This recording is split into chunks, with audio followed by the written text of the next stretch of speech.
Parece que estamos grabando. Bueno, oficialmente buenas tardes a todas y todos.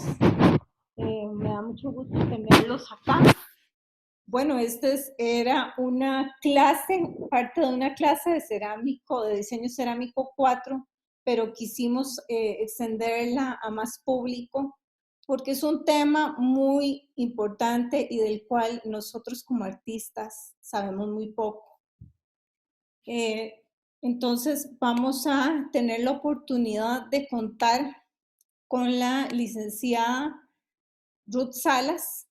Les voy a leer un poquito de su currículum abreviado para darle paso a ella y a esta presentación.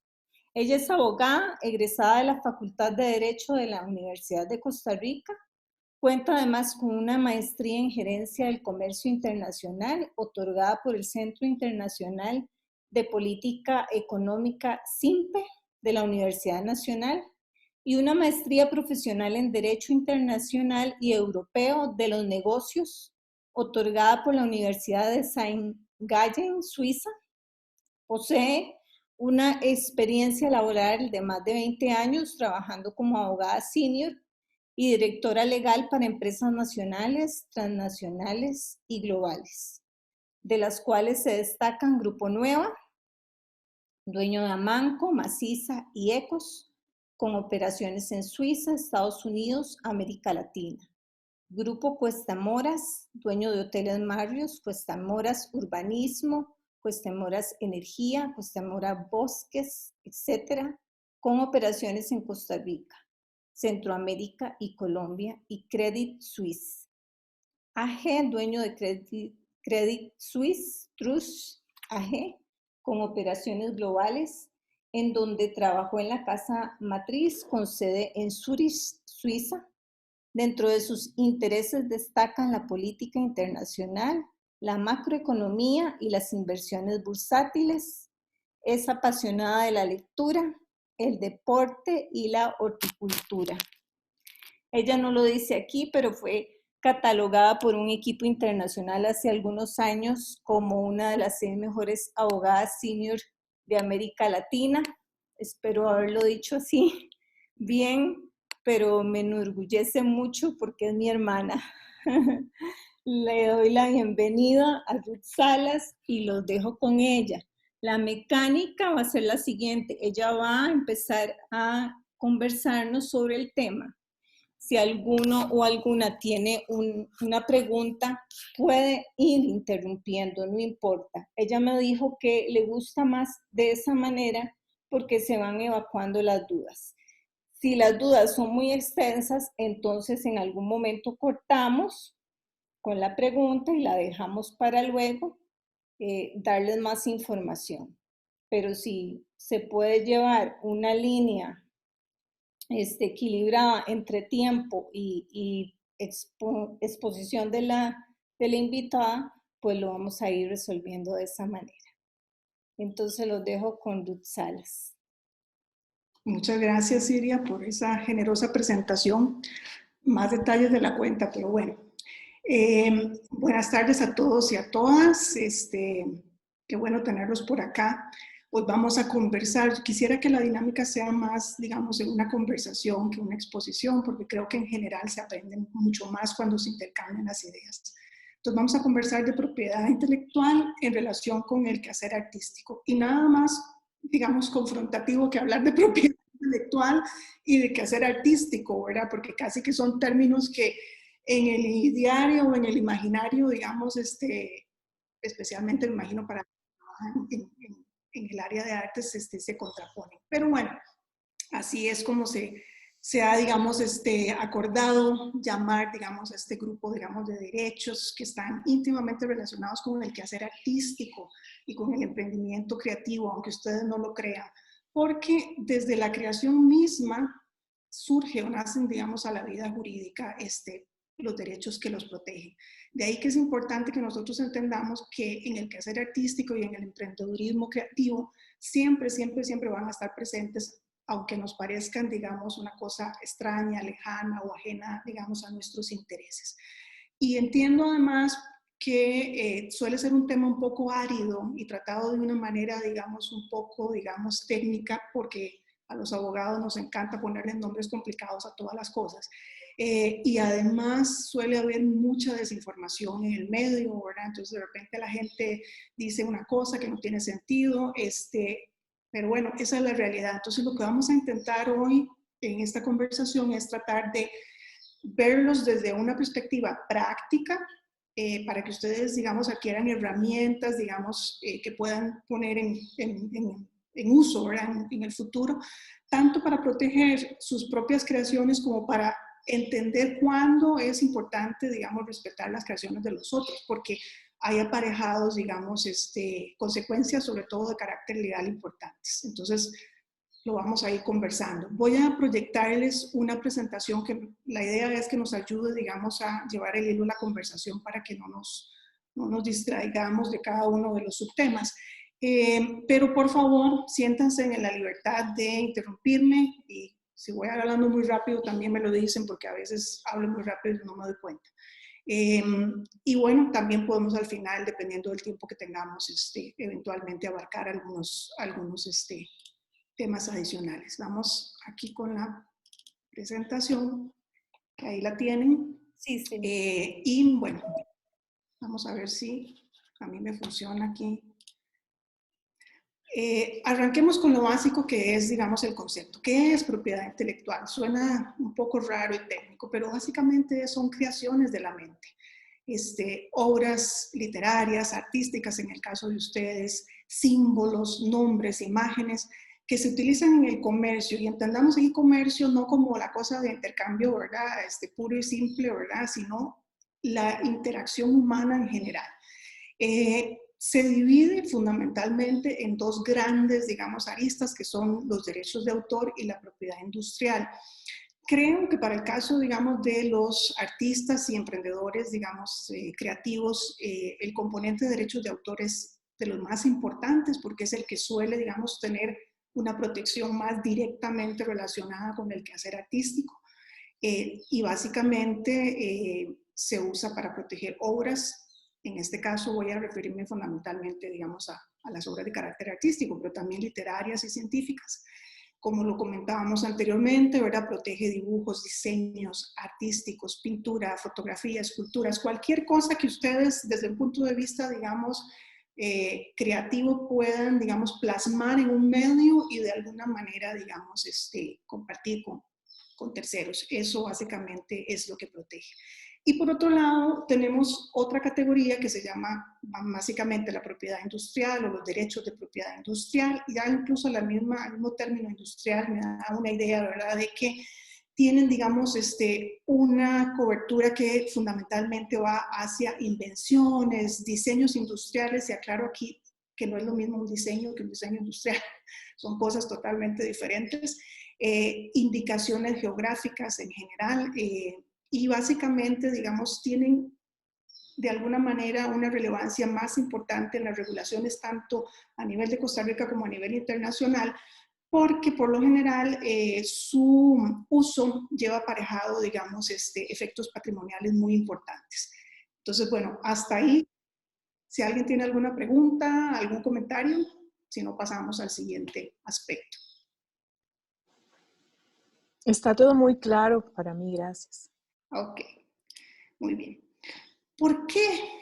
¿Por qué es importante proteger esto? Qué complicado, ¿verdad? Y uno que es artista y no quiere estar uno pensando y complicándose la vida en estos temas. Sin embargo, al final del día, como todo, digamos, en el mundo, digamos, del derecho, en los ordenamientos jurídicos, ¿verdad? Si no hay, digamos, alguna digamos, protección, básicamente, pues estamos en una posición de desventaja. ¿Qué se pretende con la propiedad intelectual? Bueno, fundamentalmente reconocer a los creadores, ¿verdad? Distinguir signos distintivos que están asociados a productos o servicios, súper importante, ¿verdad? Imagínense la cantidad, volumen de marcas y de signos y cosas que representan, digamos, productos y servicios en el mundo. Es una locura. O sea, los registros a nivel internacional son enormes. Para que ustedes tengan una idea, un portafolio, por ejemplo, de protección de marcas de una empresa que opera, digamos, en América Latina, que es mi experiencia, puede tener alrededor de entre 3,000 y 5,000 registros. O sea, imagínense, cada registro, ¿verdad? Es un trámite, es una gestión, es un monitoreo constante por parte de un profesional en derecho para determinar, por ejemplo, si hay violaciones, atribuciones, ¿verdad?, indebidas. Por eso es que además es un tema súper lucrativo, digamos, para las firmas legales o los profesionales en derecho. También, fundamentalmente, resguardar el conocimiento, las invenciones, por ejemplo, las obras literarias, las obras científicas, sin lugar a dudas, ¿verdad? Y sobre todo, volviendo un poco a lo que ya hemos conversado anteriormente, porque tienen una utilización o aplicación práctica y necesitamos de alguna manera poder regular los derechos patrimoniales asociados, digamos, a esas creaciones. De manera que si no están protegidas, lo que sucede es que hay un debilitamiento, digamos, importante de la capacidad de ejercer los derechos patrimoniales sobre esas, digamos, creaciones. En mi opinión, ¿verdad? Estos son, digamos, los aspectos fundamentales por los cuales se debe proteger. Deben haber 1000 opiniones más, como tantos abogados existen, porque, como ustedes saben, no nos ponemos de acuerdo muy fácilmente. Vamos ahora, digamos, a conversar un poquito sobre la protección en Costa Rica. Y yo me concentro aquí porque, bueno, no dudaría que en algún momento alguno de ustedes tenga, digamos, creaciones que, digamos, que superen las fronteras de Costa Rica. Sin embargo, bueno, pues el régimen es parecido, nada más que con un nivel de complejidad, digamos, y de costos mayores. Si alguno tiene interés, al final ahí de la presentación hay una lista importante de fuentes bibliográficas donde pueden ustedes perfectamente investigar con más detalle, digamos, estos temas. En Costa Rica, bueno, vamos a hablar primero de la parte de la protección de los derechos de autor. Las normas, digamos, definen los derechos de autor, ¿verdad?, como facultades morales y derechos patrimoniales. ¿Qué son las facultades morales, digamos, asociadas a un derecho de autor? Bueno, pues es el derecho personalísimo del autor, que en la práctica se traduce como, digamos, un derecho que es irrenunciable. Es decir, yo creé algo y yo no puedo simplemente mañana decir, toma, Iria, ahora esto es tuyo. Bueno, no, ¿por qué? Porque el nacimiento de ese derecho se da con la creación misma y es mío, me guste o no. Así de simple. Yo no le puedo trasladar el derecho moral de mi creación a nadie bajo ninguna circunstancia. Es irrenunciable y además es inalienable, lo cual es muy importante porque eso quiere decir que nadie puede hacerse, digamos, con ese derecho para hacer, digamos, de él un uso. Entendamos que, por ejemplo, no es producto, la parte del derecho moral, ahora aclaramos, los derechos patrimoniales tienen una pequeña diferencia, pero no me podrían embargar ese derecho moral y quitarme la titularidad, por ejemplo. No sé, yo le debo una fortuna a alguien y soy un artista famoso y tengo una pieza y entonces a alguien se le ocurre que me va a embargar el derecho moral para hacer aparecer esa pieza artística como si fuera de su creación. Bueno, eso no puede pasar desde ningún punto de vista. Entonces, es muy importante que entendamos que las facultades morales están básicamente en la práctica reflejadas en esta irrenunciabilidad e inaliabilidad del derecho. ¿Qué es lo que pretende? Bueno, proteger la persona del autor, y esa protección, digamos, del autor y también la obra, ¿verdad?, se traduce básicamente en que en todos los casos se tiene que hacer mención de la autoría, ¿verdad?, cuando se hace, digamos, un uso público, digamos, de una creación. Y tercero, que no se puede mutilar, que no se puede alterar si no se cuenta con la autorización del autor. Esas, digamos, son las implicaciones prácticas de la protección de las facultades morales asociadas a un derecho de autor. Estos nacen con la creación y son perpetuos. Así me muera yo y pasen 1000 años, ¿verdad?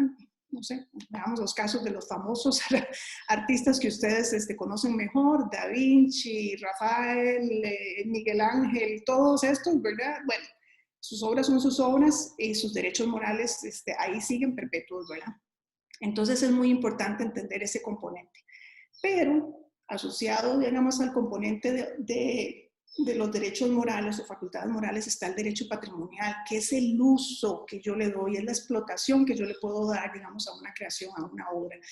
Y ese, digamos, uso es súper importante porque al final es el que tiene efectos patrimoniales, es decir, económicos, dinero, eventualmente en la bolsa.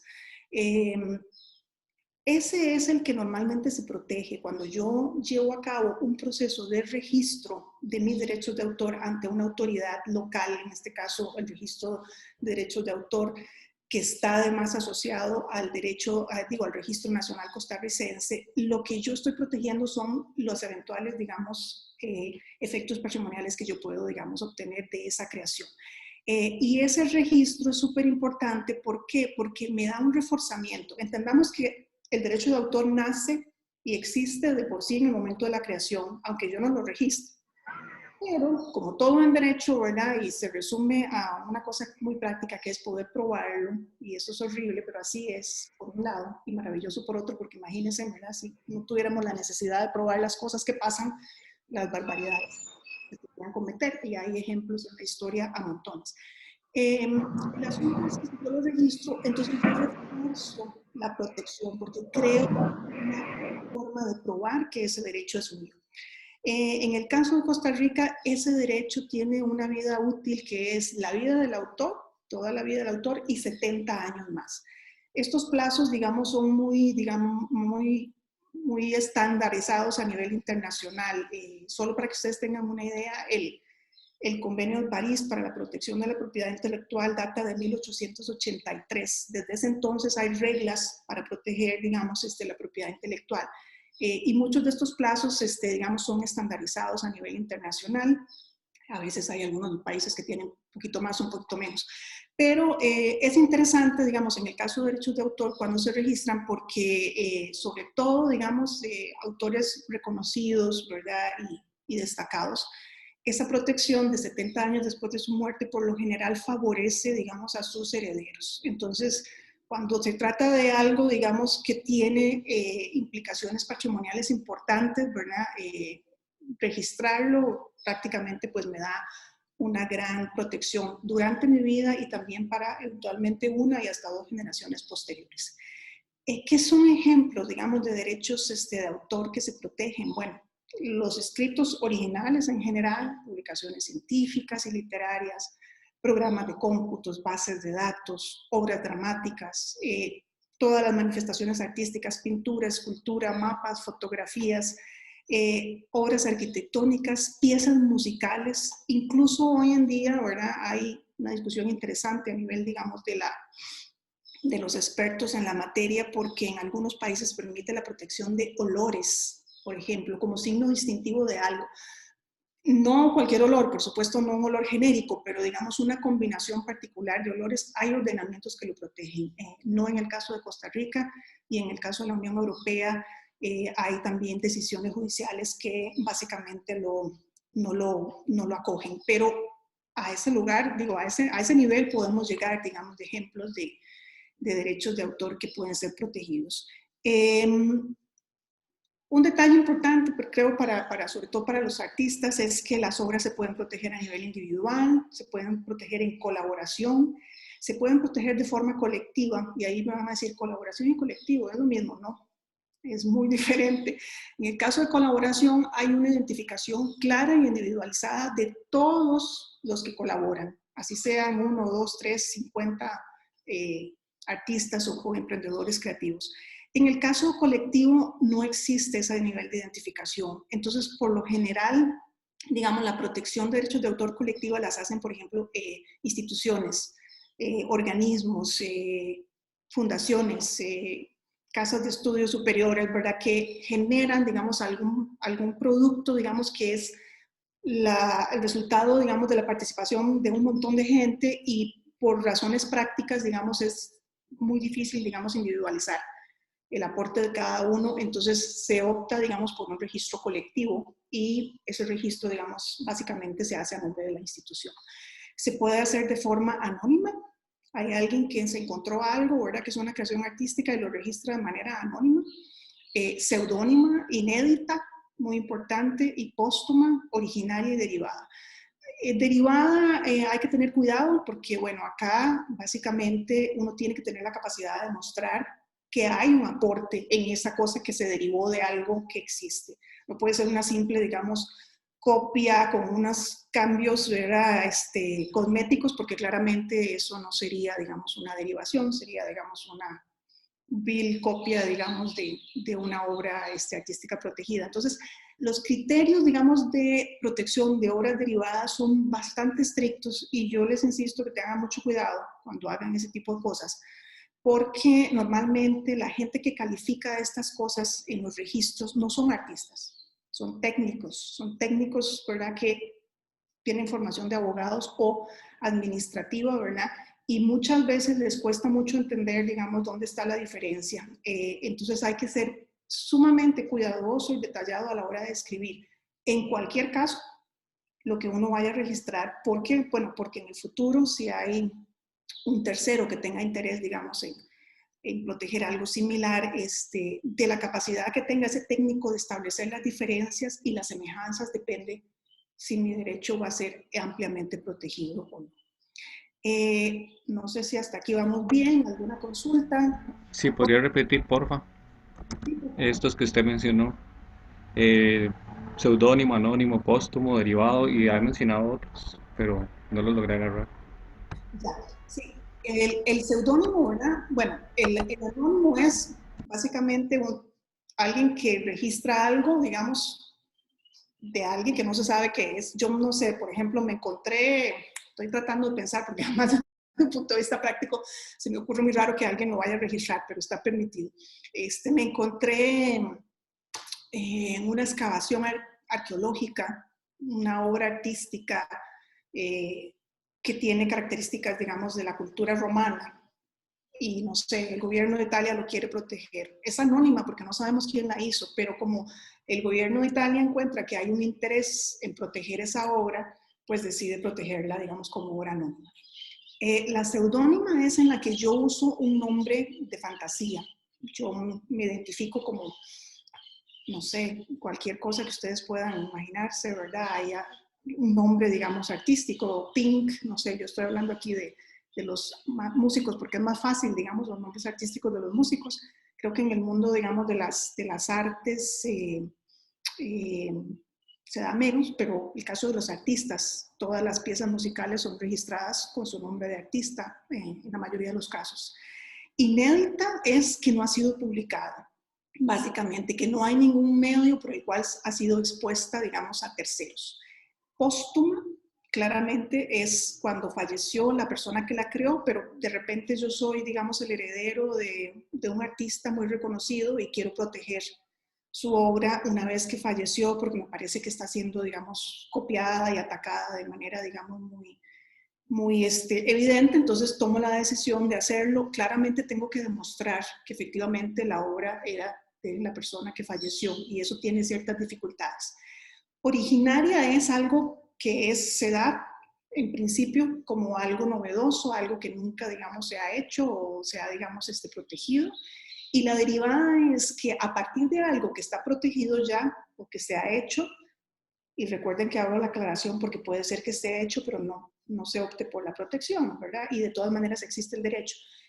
Tengo que probarlo, cosa muy importante. Pero bueno, que a partir de algo que se dio, ¿verdad? Que ya se dio, que existe, ¿verdad? Que está de alguna manera en el medio público, ¿verdad? Yo tomo eso como un insumo y creo algo más. Pero a ese algo más le tengo que agregar siempre, digamos, un componente novedoso para que tenga capacidad de ser registrado en un registro, digamos, público. No sé si con eso te queda claro. Sí, muchas gracias. Con mucho gusto. No sé si alguien más tendrá Yo alguna... tengo una... Adelante. Sí, existe... ¿Cómo son los derechos de autor en la gastronomía? Yo sé que no es una escuela de gastronomía esto, pero me llamó la atención porque también son artes. Sí, Derechos de autor. Sí, yo, por ejemplo, creo que muy bien podrían, digamos, protegerse por medio, digamos, como obra literaria, si fuera, digamos, el caso, digamos, de que uno quiera publicar, digamos, ciertas recetas. Se me ocurre, ¿verdad? Recetas, exacto. Pero entiendo tu punto, o sea, entiendo tu pregunta, porque no necesariamente, o sea, necesariamente una publicación, por ejemplo, de un libro de cocina, porque, bueno, yo publico un libro de cocina con técnicas y con, digamos, recetas, y eso tiene una posible protección de derechos de autor, pero se me ocurre que podría ir más allá, como decís, o sea, la cocina puede verse como un arte en sí mismo, ¿verdad?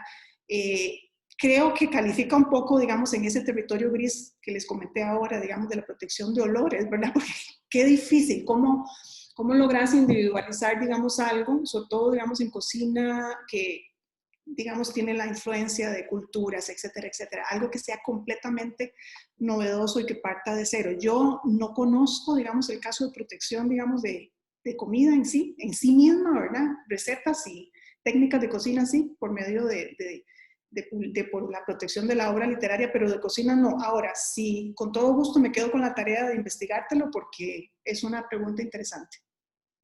Gracias. Y si quiere después lo hablamos por aparte para que sigamos en esta. Gracias. De acuerdo. Listo. ¿Avanzamos? ¿O alguien más quiere hacer algún aporte? Ok. Avanzamos ante el silencio. Listo. Ok. Como les había contado al principio, ¿verdad? La conversación, la idea es que tengan ustedes información muy práctica. Entonces, bueno, derechos de autor, ¿cómo los inscribo, los registro, los protejo, ¿verdad?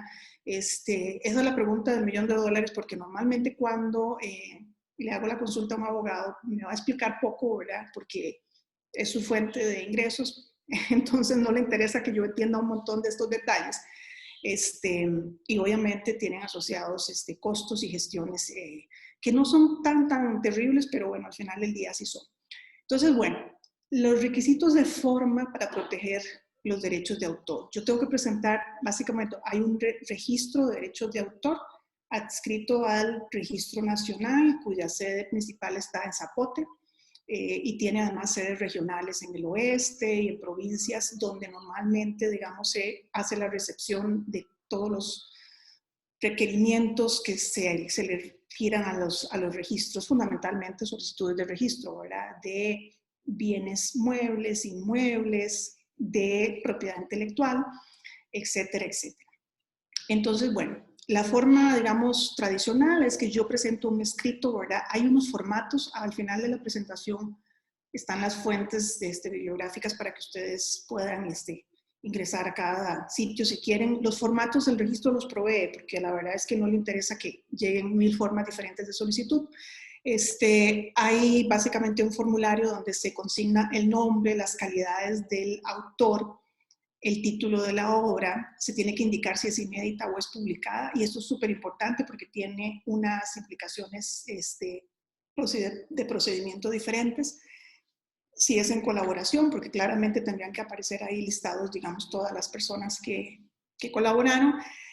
Un lugar para atender notificaciones, de acuerdo con la ley de notificaciones, que es básicamente un lugar físico y un correo electrónico. Yo siempre recomiendo que se usen los dos, porque si por una razón se falla uno, siempre tener el backup de que hay otro medio para que notifiquen. La solicitud, hasta hoy, lamentablemente tiene que ser autenticada, aunque mi esperanza es que en el futuro, con el uso de firma digital, como se ha venido haciendo con otros procedimientos que se llevan a cabo ante el registro, se elimine, porque es un costo, al final es un costo.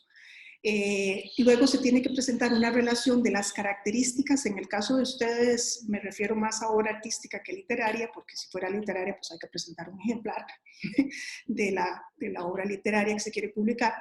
Entonces, en el caso de obra artística, una relación muy detallada de las características, lo más detallada posible, ¿verdad? Claro, ¿verdad? Detallado, conciso, al grano. Y fotografías de la mejor calidad posible, ¿verdad? Tanto de frente como de lado. Ok, entonces esos son los requisitos, digamos, formales que lleva el formulario. El formulario se puede bajar de internet, se lo dan a uno en la recepción del registro. Y creo, si mis investigaciones son correctas, que están trabajando en digitalizar este proceso también. Ya se ha hecho con algunos otros derechos, ahora vamos a verlo en el caso de la propiedad industrial, ya se puede hacer, no para todo el mundo, pero se puede hacer, y la idea sería ojalá que en el futuro esto se pueda hacer digitalmente, porque la ventaja de hacerlo digitalmente es que yo podría usar la firma digital, que me evita entonces tener que incurrir en un costo asociado a la autenticación. Me devuelvo para hablar del tema de la obra inédita o publicada. ¿Por qué es importante? Bueno, porque la inédita básicamente, yo presento la solicitud y el registro me va a requerir que yo publique un edicto en el Diario Oficial La Gaceta, llamando a cualquier tercero interesado a pronunciarse en caso de que exista una violación a un derecho que él tenga. Básicamente es un anuncito, ¿verdad?, que sale en la Gaceta. No sé si han visto la Gaceta, son una parte al final de la publicación donde dice fulano de tal solicita el registro de se llama a interesados para que en el plazo improrrogable de 30 días hábiles se pronuncien sobre esta solicitud. Y eso tiene un costo asociado. Por ejemplo, aquí la gente, digamos, les voy a ser honestos, los artistas registran poco, digamos, obra artística o digamos, pero asumiría que, por ejemplo, en el caso de una obra habrá que publicar una fotografía, se me ocurre, porque desde el punto de vista práctico no veo otra forma, digamos, de llamar a un interesado a pronunciarse sobre eso. Entonces, obviamente el espacio que se use en el diario tiene un costo que es a hoy 66 colones por centímetro cuadrado. Entonces, ahí lo que hay que hacer es básicamente negociar con el registro, ¿verdad?, de derechos de autor, el tamaño de la fotografía que a ellos les parezca razonable para comunicar, digamos, a un interesado la intención de proteger esa obra. Y si es publicada, no se requiere ese edicto. Entonces es una gran ventaja porque obviamente tengo la capacidad de saltarme un paso, digamos, del proceso. Ahora bien, en el caso de las obras publicadas, que son, digamos, obra literaria, aclaro, obra literaria, hay un requisito adicional que es que hay que obtener el ISBN, ¿verdad?, que da la Biblioteca Nacional y demostrar el depósito del ejemplar en la Biblioteca Nacional, en la Biblioteca de la UCR, la Biblioteca de la UNA, la de la Asamblea Legislativa y la Nacional. Es un trabajo adicional que hay que hacer, ¿verdad? Hay que ir a cada uno de esos lugares a depositar y obtener un formulario, un comprobante que dice que ya se depositó. Eso se adjunta con la solicitud, en el caso, digamos, de que sea obra publicada, literaria, y bueno, ya con eso, digamos, las formalidades. Por lo general, el registro tiene 5 días hábiles para resolver una solicitud. A los 5 días me notifican si hay algún error o hay una necesidad de aclaración, ¿verdad?, para que lo haga. Tengo, digamos, un plazo máximo para hacerlo, ¿verdad?, que son 10 días hábiles, y luego de eso, pues, si la obra ya es publicada, pues básicamente el registrador procede, digamos, a emitir el certificado de protección de derechos de autor, o bien, en el caso de la inédita, pues a seguir el proceso del edicto, esperarse a que la Gaceta lo publique, duran como entre 1 semana y 2 semanas en publicar, dependiendo del volumen de solicitudes, y luego 30 días hábiles, y después de pasados los 30 días hábiles, si nadie llegó al registro a pronunciarse, entonces se procede con el certificado. Los costos, digamos, propiamente del registro, de hacer este tipo de gestiones son bastante, digamos, razonables si los comparamos con cualquier otro país, digamos, generalmente Costa Rica es muy accesible. Vean que la solicitud, lo que tengo que pagar son derechos de registro, 2.000 colones, timbre de colegio de abogados, 250 colones, y el timbre del Archivo Nacional de 20 colones para la solicitud, y para el certificado 125 de timbre fiscal y 5 colones del Archivo Nacional. Es ridículo que se tiene en cuenta, digamos, lo importante que sería proteger ciertas obras, cierta creación artística. El tema está, digamos, en los costos de mis colegas, y yo digo mis colegas porque yo no soy especialista en este tema ni me dedico a hacer gestiones de este tipo, aunque conozco bien el tema porque me tocó que manejar varios portafolios de propiedad intelectual en el pasado. Yo aquí hago una distinción en la presentación y les pongo costos de abogado y costos de notario. ¿Por qué? Bueno, porque si yo voy a un abogado y le digo que quiero que me inscriba unos derechos de autor, pues la tarifa según el arancel vigente, que data del año pasado, son 181.000 colones. Eso es lo que me va a cobrar según tabla. Evidentemente se puede eventualmente negociar. Desde el punto de vista legal no debería ser así, pero hay algunos abogados que igual lo hacen. Por volumen, por ejemplo, si yo les llevo una cantidad importante de trabajos, pues eventualmente me hace algún descuento. Son 181.000 colones, ¿verdad?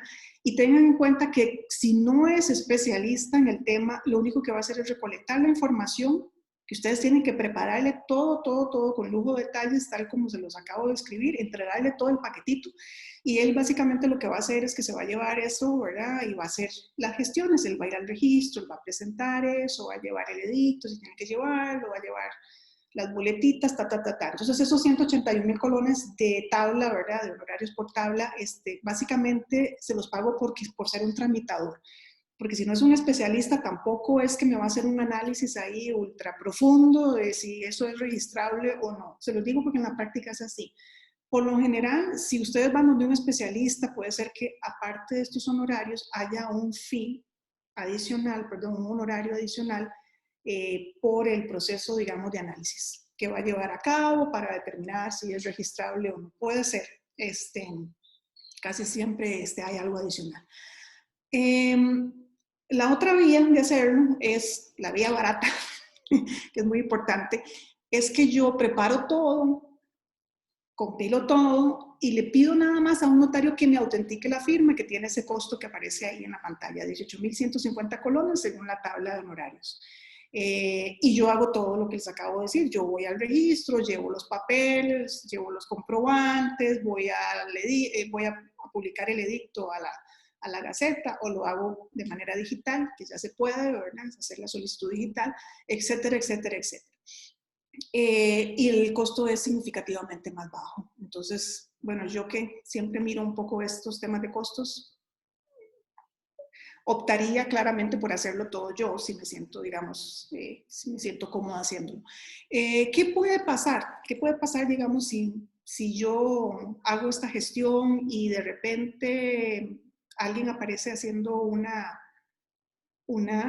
gestión para oponerse? Bueno, que yo tenga que apelarla. Entonces voy a tener que preparar un escrito de apelación y voy a tener que explicar por qué la gestión de ese tercero, ¿verdad?, no es válida.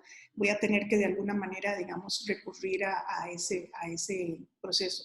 Eso, digamos, si se lo contrato al abogado, me cuesta la mitad de 181,000 colones más, 181,000 o más, uy, perdón, me pasé.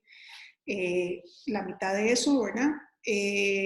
Ahí es donde yo creo que tal vez vale la pena, si digamos ya mi proceso se complica a ese nivel, ahí tal vez valdría la pena, digamos, involucrar al abogado para que me ayude, digamos, con términos legales, preparar, digamos, la contestación a esa gestión o apelación, ¿verdad? Si me preguntan a mí desde un punto de vista práctico, entonces yo personalmente me limitaría a hacer la gestión, ahorrarme una importante cantidad de dinero, digamos, en el proceso inicial, que no tiene mucha diferencia porque ustedes van a tener que preparar toda la información. El abogado no va a revisar en mucho detalle la descripción, simplemente se limita a recopilar. Entonces yo me ahorraría esa parte, y si luego se complica mi proceso, pues entonces contrato a alguien para que me ayude a defenderlo, porque me va a costar un poco menos. Nada personal, yo soy abogada de notaria, no ejerzo como notaria, pero me parece, bueno, que el costo es importante, y al final del día, pues, yo haría toda la gestión y me limitaría a involucrar al abogado solo cuando realmente se requiera. E incluso hasta la defensa de una objeción puede ser bastante, digamos, manejable para un artista, porque las objeciones van a ser de contenido artístico, o sea, no son técnicas. Entonces, puede ser que hasta ustedes se la puedan jugar. Pero esa es la realidad, ¿verdad? De lo que es, digamos, el procedimiento y el costo. No es un procedimiento complejo. Si me preguntan, o sea, realmente me parece de los más simples y provechosos. Si ustedes tienen algo que realmente ustedes estiman que puede tener un valor patrimonial, ¿verdad?, en el futuro importante. Realmente vale la pena, digamos, considerarlo desde esa perspectiva. No sé si hasta aquí alguna pregunta, aporte, comentario. Yo tenía una pregunta. Adelante. Sí, Digamos, también tengo una pregunta. en el caso de las obras plásticas, entonces, digamos, generalmente van a ser inéditas. Sería publicado solo si apareciera en un libro y de ese libro tuviera el registro del ICBN. Bueno, mira, esa es una pregunta interesante, porque es que una obra, digamos, artística, el concepto de publicación no necesariamente está asociada, digamos, a un formato literario. Puede ser que ustedes de repente la hayan expuesto en una galería, digamos, de arte importante en el país, oficial, tal vez no galerías privadas, pero sí, digamos, una galería, digamos, una sala de exhibiciones, por ejemplo, las salas de los museos, las salas de los bancos públicos, cosas de ese tipo, y entonces existe, digamos, información de que ya fue pública, ¿verdad? Entonces, me parece que en ese caso, esta es mi modesta opinión, ya habría publicación de la obra. Si se hace en una galería privada, yo tal vez pensaría que un registrador lo puede objetar, y puede ser que lo pase, ¿verdad? Puede ser que lo pase, pero creo que si lo hace, digamos, en una... Porque ojo con el tema, digamos, de la publicación, no es lo mismo publicar una obra literaria que publicar una obra artística, ¿verdad? Una obra literaria siempre se va a tener que publicar en un formato literario, ¿verdad? En un soporte. Mientras que una obra artística, porque el medio, digamos, de la obra no es necesariamente, digamos, escrito, el acto de publicación se da, digamos, con la exhibición, por ejemplo. Si la exhibición es una exhibición oficial, donde yo puedo, digamos, aportarle al registrador el programa, ojalá incluso una nota del museo donde se haga constar que en fecha tal la persona X fue invitada a exponer, que la exposición se llevó a cabo entre el día X y Y, ¿verdad? Cosas de ese tipo, digamos, me permiten a mí acreditar ante, digamos, la autoridad registradora que hubo publicación. Ok, y eso sería buenísimo porque entonces no tendría que publicar el edicto en la Gaceta. Correcto. Súper importante porque nos ahorramos un paso engorroso y además un costo adicional. Xiomara. Hola, sí, buenas tardes, Ruth, ¿qué tal? Muchas gracias por la charla. Yo tenía una pregunta en relación con qué es exactamente, digamos, en el caso de si uno tiene un producto, bueno, en el caso de nosotros, que la mayoría estamos en el área de cerámica, si uno tiene un producto y de repente uno genera a partir de ese producto una marca, digamos, o una tienda en línea o etcétera, ¿qué es lo que uno tiene que registrar? El trabajo de uno como propiedad intelectual, digamos, bajo mi nombre, o la marca, digamos, de la tienda, o no sé, pasa mucho en cerámica que tenemos un producto y que le ponemos, no sé, arte y barro, por ejemplo. Entonces, la pregunta es esa, si se tiene que registrar ambas o solo una. Y la segunda consulta sería usted qué recomienda, o digamos, ¿cuándo recomienda usted que hagamos eso? ¿Cuanto antes mejor, o que nos esperemos a desarrollar un poquito el producto, digamos un año después de desarrollado, etcétera?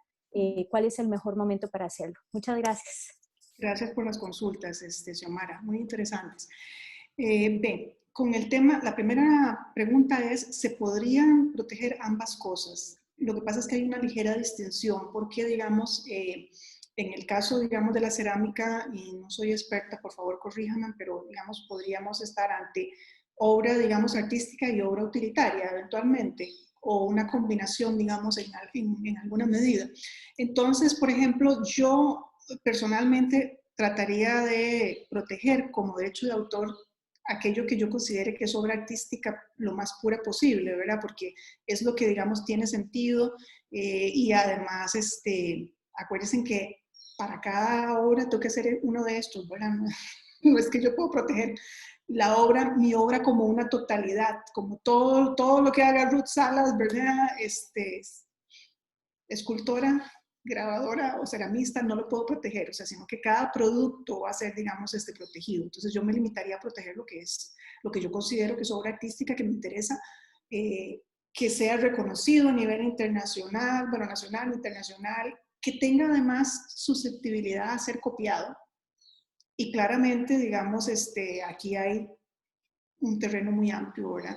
Y por otro lado, la pregunta, digamos, de qué otros tipos de protecciones se pueden, si lo que tengo es un negocio y lo que produzco son piezas que son utilitarias o mixtas, utilitarias, artísticas. Para eso, efectivamente, hay otro esquema de protección que es el tema que sigue. Entonces, lo vamos a ver en detalle ahí. No me voy a adelantar porque está bien explicado ahí. Entonces, te voy a contestar la segunda pregunta. Si estoy produciendo obra artística, digamos, que es claramente, digamos, individualizable, distinguible, y además yo personalmente quiero que me reconozcan por eso, digamos, no quisiera como que la gente, digamos, me copie fácilmente eso. Yo diría, yo me iría a registrarlo lo más rápido posible. Si estoy produciendo obra utilitaria o artística / utilitaria, puede ser que eventualmente, primero, verificaría si no hay nada producido similar, porque de repente, digamos, protegido, porque esa es una cosa muy importante. Ahí en la presentación les adjunté los links a las bases de datos de la OMPI, que es la Organización Mundial de la Propiedad Intelectual, de los registros, digamos, de diseños y los registros de marcas. Es importante que uno, digamos, antes de hacer un proceso de esta naturaleza, de repente que haga un pequeño estudio, ahí está toda la información registrada, lo que está registrado a nivel internacional, los países que son miembros, Costa Rica es miembro. Entonces, por lo menos no hay una idea, porque de repente yo voy a intentar proteger un producto, ¿verdad? Por medio de un signo distintivo, ahora lo vamos a ver, una marca, y de repente ya algo así existe, ¿verdad? Entonces lo que va a pasar es cuando llego al registro, me lo rebotan y me dicen no es registrable porque ya existe. Pero entonces ahí sí yo me tomaría un poco de tiempo para hacer una investigación, para entender, y luego pues para escoger los signos distintivos que van a representar mi producto como producto fundamentalmente. ¿Ok? Entonces, Muchísimas Ruth, gracias. Quedó clarísimo, muy amable. entonces, Ruth, yo tengo mis animales de bolita, de ahí es que ese es el ejemplo más claro y más tradicional, ¿verdad? Tengo mis animales de bolita y yo inscribo cada uno, cada pieza. Y entonces inscribo el mono araña, se inscribe. Este original. Yo puedo hacer copias de ese original y vender, o ese es el original y yo solo ese puedo vender si es que lo voy a vender y punto. Tendría que ir. Bueno, en tu caso, no, en tu caso sí podrías hacer copia porque vos sos la dueña, ¿verdad? Entonces vos podés el proceso de protección, digamos, de derechos de autor existe, o sea, además hay una coletilla que se agrega y derechos conexos. Yo no se lo agregué a la presentación porque no quería generar ruidos, pero derechos conexos puede ser que yo le dé una licencia a alguien para que reproduzca algo que yo generé. El típico, digamos, caso de las famosas pinturas, ¿verdad? De los pintores, ¿verdad? No estamos hablando de los maestros porque ya esas están en el dominio público, pero más recientes, ¿verdad? Y que permiten que se haga, digamos, impresiones para vender, digamos, por ejemplo. Entonces, hay una licencia para reproducir. Sí se podría, digamos. Porque el grabado claramente es una serie, entonces vos vas a vender, sí, numeradas individualmente, pero vas a vender esa serie, ¿verdad? Que pueden ser 100, que pueden ser 20, ¿verdad? Una taza, yo puedo, es porque es mi taza, según yo la hice y es única, entonces yo la puedo ir a inscribir y la puedo reproducir. Ahora, yo me tengo que fijar entonces si hay registrado algo similar, porque si no, entonces me van a varar el proceso, ¿verdad? Lo van a suspender y sobre todo, y también, claro. Sí, y la otra cosa que tengo que entender es que efectivamente tiene que ser algo novedoso, ¿verdad? O sea, no puedo registrar una taza que se parezca a todas las tazas del mundo, porque si no, el registrador me va a decir es genérico, no se puede, digamos, proteger. Y eso es muy importante. Entonces, porque yo le decía, bueno, el banano que pegaron con masking en la pared, y bueno, van a registrar eso como una obra, o sea, ¿cómo se hace? Porque digo, es un banano, es todo masking, es una cosa que ya existe. Sí, yo dudo que esté registrado, pero hay derechos de autor, digamos, asociados a eso. Digo, en el momento en que el tipo se le ocurrió poner, digamos, en la pared eso con el masking, digo, ahí nació una creación teóricamente hablando, ¿verdad? Y luego se hizo famoso por razones que ustedes comprenderán mejor que yo. Eso es una creación. Ahora, que esa creación artística tenga la capacidad de ser protegida, ¿verdad? Porque tiene individualidad, etcétera, etcétera. Y eso es otro proceso, digamos, al lado, ¿verdad? para Sí, es un proceso considerar. probatorio, ¿verdad? Porque sí está, es a partir de genéricos, ¿verdad? Que el mundo Exacto. visual conoce. Ujú. Es Gracias. correcto. Con gusto. Ok, muchachos y muchachas, vamos con el segundo componente de la protección de la propiedad intelectual, que es la propiedad industrial. El mismo nombre lo dice, a mí no me gusta mucho, pero bueno, esa es la realidad, ese es el nombre que más común, digamos, con el que se identifica. Y aquí básicamente estamos hablando de derechos que posee una persona, ¿verdad? Física o jurídica, o sea, una entidad, sobre una invención que está protegida y que logra que el consumidor identifique y distinga un origen empresarial, un establecimiento mercantil, una determinada calidad o característica vinculada a un origen geográfico. Entonces, en el ejemplo de Xiomara sobre la tienda, digamos, de artículos de cerámica, ¿verdad? Claramente yo podría tratar de proteger, ¿verdad? Los signos distintivos de las invenciones, ¿verdad? Que me distingan y me identifiquen, ¿verdad? Como un origen empresarial único, ¿verdad? De mi establecimiento mercantil, ¿verdad? Y con una determinada calidad y vinculada a un origen geográfico, ¿verdad? En Costa Rica. ¿Cómo protejo yo, digamos, esas cosas? Bueno, mediante patentes, modelos de utilidad, diseños industriales, secretos industriales y signos distintivos. Aquí yo marqué signos distintivos porque creo que es lo que está más cercano a lo que ustedes hacen en el día a día, ¿verdad? ¿Qué son los signos distintivos? Bueno, pues son las marcas, los nombres comerciales y las denominaciones de origen, ¿verdad? Que esos son, digamos, al igual que los derechos de autor, así se llama, digamos, la forma de protección, ¿verdad? O sea, una marca se llama nombre comercial y la denominación de origen. Una marca es básicamente un signo distintivo, ¿verdad? Que puede ser una letra, una cifra, dibujos, signos, fórmulas, colores, embalajes, o sea, la cosa que contiene algo. Ahora vamos a ver algunos ejemplos gráficos.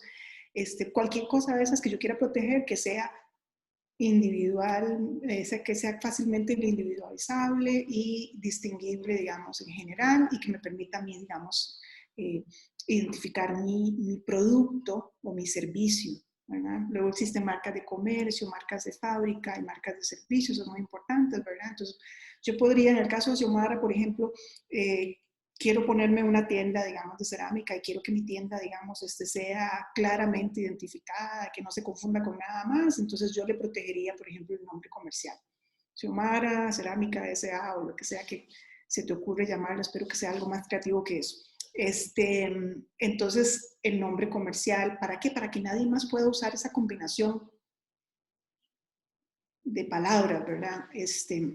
Luego yo podría crearle una marca, o sea, un signo distintivo. Yo podría decirle a un colega de diseño, mira, quiero un logotipo lindísimo para mis productos, porque además se lo quiero imprimir a todos los productos en la base para que cuando agarren esa taza, ese plato o esa creación de la naturaleza que sea, lo vean y claramente digan, eso es un Xiomara, sin lugar a dudas. Entonces yo podría diseñar esa marca, que puedo hacerla, digamos, mediante todas estas formas y registrarla para que nadie más pueda usar esa combinación, ¿verdad?, de signos distintivos.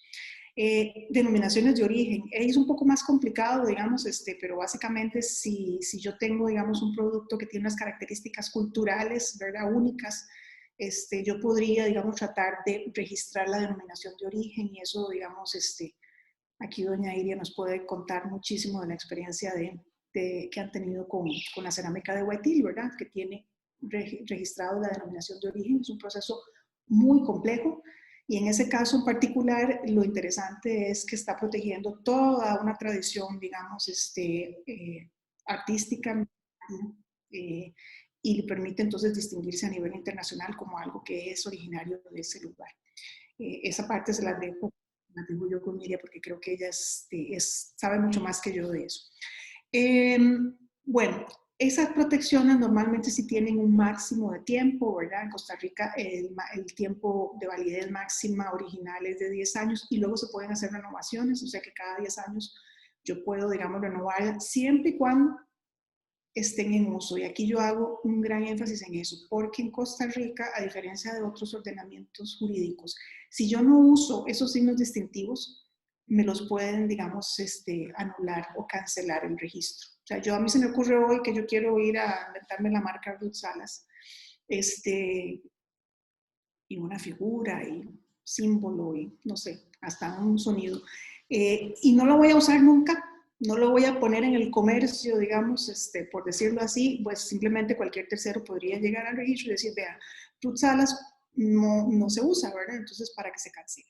Y se cancela, ¿verdad? Entonces sí es muy importante el uso. Entonces, cuando yo voy a hacer, digamos, este tipo de cosas, tengo que estar segura de que ya estoy en una etapa de mi vida donde quiero proteger esa propiedad intelectual, porque claramente voy a hacer uso. No tendría ningún sentido si yo estoy apenas en mi proceso, digamos, de definir mi estilo y mi producto y todo eso, y voy corriendo a escribirlo. ¿Por qué? Porque básicamente es tirar el dinero y el esfuerzo a la basura si alguien de mala fe me lo cuestiona. Entonces, ¿cuándo lo voy a escribir? Cuando ya tengo el proceso listo para salir al mercado. Ojalá. Y mientras tanto, guárdenlo con mucho celo, mucho cuidado, mucho secreto, porque el robo de ideas, lamentablemente, en el mundo de la creación artística es terrible. Entonces, tengan mucho cuidado en ese sentido. Ya les comenté qué cosas pueden ser, ¿verdad? En Costa Rica no todas esas cosas están protegidas. Por ejemplo, los olores, no, en el caso costarricense no. Y los auditivos, los signos auditivos, por lo general aquí se protegen más por medio de los derechos de autor, porque se acuerdan que yo puedo proteger la obra musical también por medio de derechos de autor, además de la científica, de la literaria y la artística. Ok, vamos a ver los ejemplos y me van a perdonar porque no encontré muchos logos bonitos para ponerles en la presentación, porque yo no sé si ustedes han intentado navegar y copiar logos de la internet, ¿verdad? De la web. Normalmente están protegidos, la gran mayoría. Estos son algunos poquísimos de los que no están protegidos, porque normalmente cuando uno lo copia, lo que hace es que distorsiona, digamos, la fotografía, precisamente para que no lo copien. ¿Por qué? Bueno, porque a pesar de que existe esta montaña, digamos, de reglas del juego para proteger la propiedad intelectual, lo cierto es que la gente copia y falsifica a montones. Entonces, lo que hacen las empresas más recientemente, bueno, más recientemente estoy hablando de los últimos 20 años, es tratar de proteger sus signos distintivos por medio de tecnología. Entonces, signos distintivos que claramente les aplicarían, digamos, a ustedes eventualmente, tanto en el quehacer artístico. Hay algunos de ustedes, me imagino, que son diseñadores o que están especializándose en diseño, ¿verdad? Y de repente tienen un cliente que viene y les contrata para que les generen, digamos, un logotipo, un signo distintivo, una marca, o bien para el uso propio, ¿verdad? Porque ustedes quieren generar un negocio a partir de su actividad creativa, un emprendedurismo creativo. Entonces, básicamente tenemos las tradicionales, que son las que aparecen arriba, ¿verdad? Las marcas denominativas, esos ejemplos clarísimos. Es el nombre escrito, ¿verdad? Sin mucho, digamos, adorno. Las figurativas, que son imágenes, o sea, imágenes casi siempre, ¿verdad? Figuras, más que imágenes, figuras. Y las mixtas, que es una combinación, digamos, de imagen y de denominación.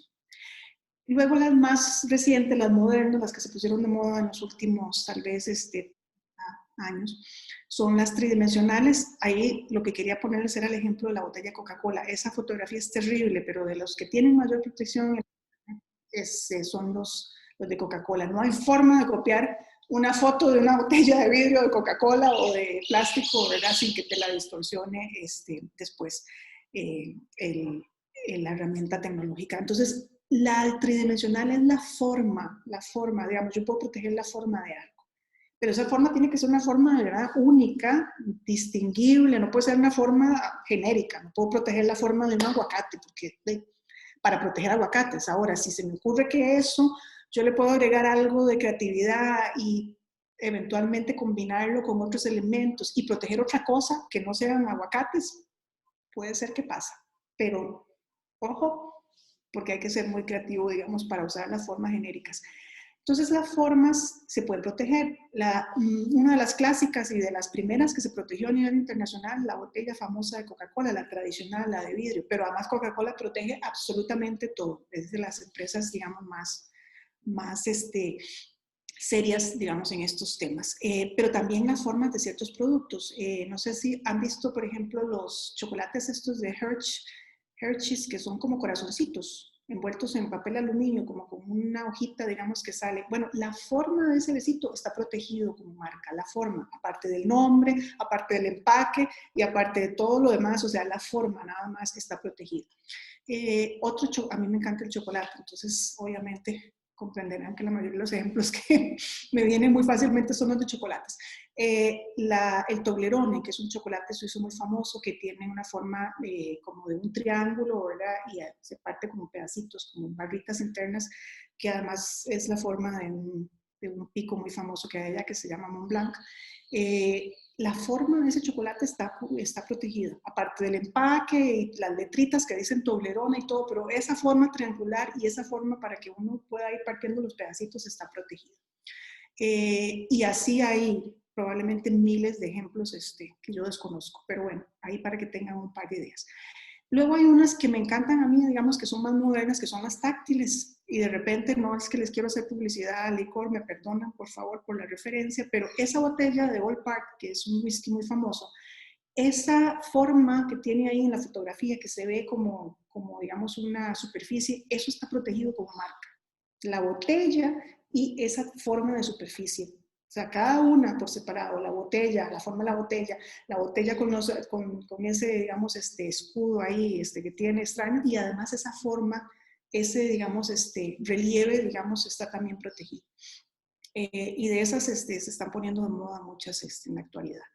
Y finalmente existen los hologramas, que esos son más recientes, y el caso más icónico, ¿verdad? Son los hologramas que se usan en las tarjetas de crédito, ¿verdad? Y la famosa de Visa, no es que le estoy haciendo publicidad, pero esa es de las más conocidas en general. Y hoy en día ya se usan también para otro tipo de productos, incluso hasta ropa, digamos, y otro tipo de cosas se están empezando a usar mucho, digamos, el holograma, se vuelve muy popular. Entonces, esas son formas de signos y combinaciones de signos, ¿verdad? Y otras cosas que yo puedo usar para proteger productos y servicios que me distingan con respecto a cualquier otro, digamos, potencial participante del mercado. No sé si alguna consulta hasta aquí, comentario, aporte. Ok, están muy callados, entonces bueno, vamos a seguir.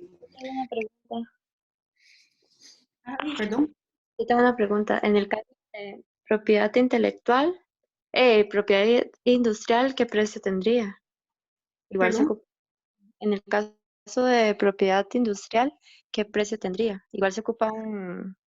Sí, ya vamos aquí adelante en la presentación. Les voy a contar primero un requisito de forma muy importante que tienen que tener para poder proteger esas cosas, y luego vamos a ver exactamente lo mismo que vimos para el caso de los derechos de autor. Así que bueno, ya vamos a eso. En el caso de la propiedad industrial, signos distintivos, marcas, nombres comerciales, fundamentalmente para ustedes, diseños, es muy importante cumplir con unos requerimientos de sustancia o de forma, o de fondo, además de los de forma que ahora los vamos a ver. Que es que, bueno, ya lo he venido repitiendo creo que a la saciedad, pero lo reitero, que tenga la capacidad, ese signo, esa digamos, esa cosa que yo produzca, de individualizar bienes y servicios que se ofrecen en el mercado y los diferencie de otros similares que se encuentran en el comercio. Eso es fundamental. Si lo que yo hago se parece a cualquier cosa que ya está en el comercio, simplemente no se va a poder registrar y me van a rechazar la solicitud en caso de que esté en un proceso de registro. A mí se me ocurrió que era más fácil decir como qué cosas, por ejemplo, no se podrían registrar, porque a veces las definiciones en positivo, jurídicas, son más complicadas de entender. Entonces, ¿qué no podría, por ejemplo, registrar? Porque no sería individualizar, ni no me ayudaría a individualizar ni a diferenciar, por ejemplo, cualquier cosa que sea genérica. Entonces, yo no puedo proteger, por ejemplo, el color azul como color azul único, o sea, porque uno podría intentar proteger una combinación de colores asociada a una imagen. O sea, no puedo proteger el azul porque sí. O sea, tendría que estar dentro de un símbolo, de una imagen, de algún otro elemento como los que acabamos de discutir, un relieve, lo que sea, ¿verdad? Que me ayude de alguna manera, digamos, a individualizarlo. Nada que sea descriptivo, o sea, no se me ocurre a mí, no sé, producir un patito de color amarillo y tratar de protegerlo con un patito de color amarillo, no me lo van a proteger. La forma usual de un producto o embalaje, o sea, si hay muchas cosas que ya, digamos, se hacen porque son la manera más eficiente de hacerla, digamos, en el mundo, no se me ocurre a mí que yo voy a poder proteger una caja de cartón cuadrada, nunca. O sea, ¿qué puedo proteger, por ejemplo, como embalajes? Las botellas, formas, no sé si han visto que, por ejemplo, en las perfumes y todas estas cosas, hay botellas con formas, a veces con forma de cuerpo, una forma de un triángulo, muchas veces están protegidas. ¿Por qué? Porque, bueno, no es la forma tradicional de una botella. Entonces, todo lo que me saque, digamos, o sea, de lo que es tradicional, no puedo proteger colores, letras o dígitos aisladamente considerados, que es lo que les acabo de decir. Si yo los combino con algo más y logro generar una cosa, digamos, totalmente, digamos, diferenciable, puede ser que sí. No puedo, digamos, registrar nada que me dé ventajas funcionales o técnicas. A mí se me ocurre que un modelo de, no sé, de una silla o algo así, no se podría, digamos, o sea, porque a menos que sea una cosa muy artística eventualmente. Cualquier cosa que sea engañosa, entiéndase, por ejemplo, una cosa que se parezca a un sello de calidad, ese es un buen ejemplo. Entonces, de repente aquí hay un sello de calidad, no sé, como la bandera ecológica. Y a mí se me ocurre copiar eso en una marca que yo voy a generar, porque entonces eso le va a comunicar al tercero, o sea, al consumidor, eventualmente un mensaje que es engañoso, ¿verdad? Que mi producto cuenta con bandera ecológica cuando no lo cuenta. Entonces, automáticamente me lo van a rechazar. Signos contrarios al orden público, a la moral y a las buenas costumbres y la ley. Eso yo creo que se explica por sí mismo, ¿verdad? O sea, cualquier cosa que ustedes consideren que se pasa de tono, lamentablemente así es, no se puede registrar. Y aquí, en el mundo artístico, hay ciertas, digamos, distancias, porque, digamos, hay manifestaciones que son tal vez con contenidos un poco más eróticos, que no necesariamente son, desde el punto de vista artístico, digamos, contrarias a la moral y a las buenas costumbres, pero puede ser que el registrador, recuerden que es un técnico, ¿verdad? Un abogado o alguien con formación administradora, si ve eso como una ofensa potencial, pues no lo va a registrar. Cosas que ofenden, ridiculizan a personas, religiones, cualquier cosa que se les pueda imaginar, costumbres, bueno, ahora con todo el tema, digamos, de género es súper importante, cualquier cosa que pueda generarme, digamos, una percepción de ridiculizar, digamos, una preferencia sexual, por ejemplo, o cualquier, digamos, cosa de este tipo sería claramente no registrable. Cosas adicionales que no se pueden es todo lo que identifique las organizaciones internacionales, ahí ese se explica por sí mismo. Billetes, monedas, documentos mercantiles, obvio, ¿verdad? A nadie se le ocurriría, pero de repente, ¿verdad? Variedades vegetales que estén protegidas, que existen, ¿verdad? Muchísimas. Hay empresas grandísimas, ¿verdad? Bueno, hoy es Bayer, pero antes, porque la compró Bayer a esta otra enorme gigantesca que tenía protegido un montón de variedades propias, desarrolladas, ¿verdad? De ciertos productos agrícolas. Monsanto.